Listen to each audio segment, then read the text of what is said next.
প্রিয় দর্শক, আমি আলামিন খবরের কাগজে সিনিয়র রিপোর্টার খবরের কাগজে লাইভে আপনাদের স্বাগত জানাচ্ছি। এখানে আপনারা দেখতে পাচ্ছেন যে প্রথম আলোর সামনে প্রচুর পুলিশ এখন আইন শৃঙ্খলা বাহিনীর সদস্যরা মোতায়েন আছে এবং এই রাস্তাটা পুরোটা ফাঁকা করে দেওয়া হয়েছে এবং পাশাপাশি সেনাবাহিনীর যে দুটি গাড়ি আপনারা দেখতে পাচ্ছেন এবং পুলিশের একটি রায়ট কার এবং ওইদিকে একটি জলকামান আপনারা দেখতে পাচ্ছেন। আজকে যে মূলত ঘটনা, দুপুরের পর থেকে প্রায় 150 জন যুবক এই পাশে এই যে সেনাবাহিনীর যে গাড়িটি রয়েছে তার পাশে একটি গরুর মাংস দিয়ে এখানে তাদের যে কথিত যে জিয়াফত রয়েছে সেই জিয়াফতের এখানে আয়োজন করে।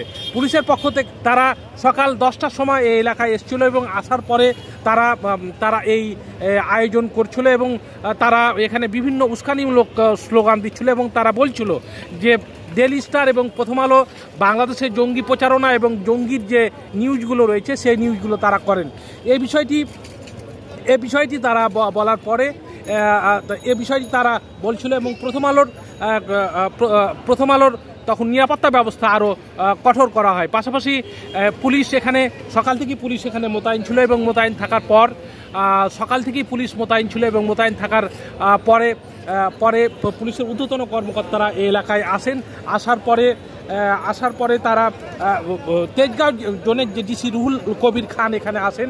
আসার পরে তারা বলেন যে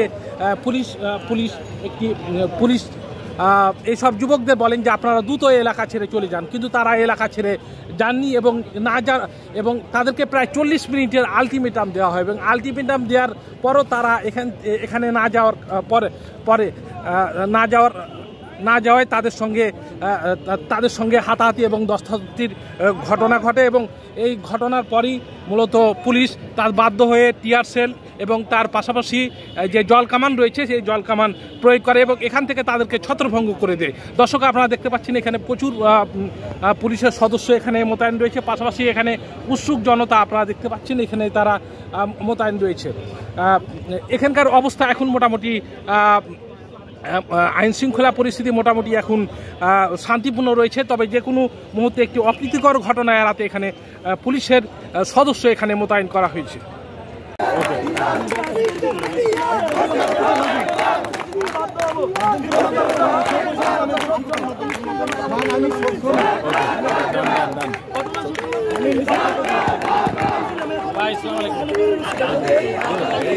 আমার নাম মোহাম্মদ নাসির,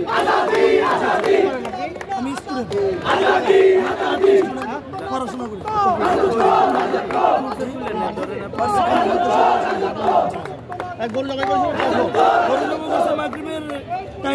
এখন আপনাদের সংগঠনের নাম কি বলবেন? এটা কোনো সংগঠন না ভাই, আমাদের কোনো সংগঠন ভাই, কোনো সংগঠনই না। প্রতিবাদটা কি আপনাদের প্রতিবাদটা আবার বলেন তো। আমাদের দেশ বিরোধী চক্র, ওরা সবসময় ইসলাম বিদ্বেষী, ওরা কখনো দেশের কাম্য চায় না। ঠিক আছে ভাই, দেখেন আমরা তরুণ সমাজ আজকে মাথার চুলগুলো এই জন্য ভাইবেন না যে এই দেশের বিরুদ্ধে যদি অবস্থান তৈরি করে আমরা তাদেরকে ছেড়ে দেবো।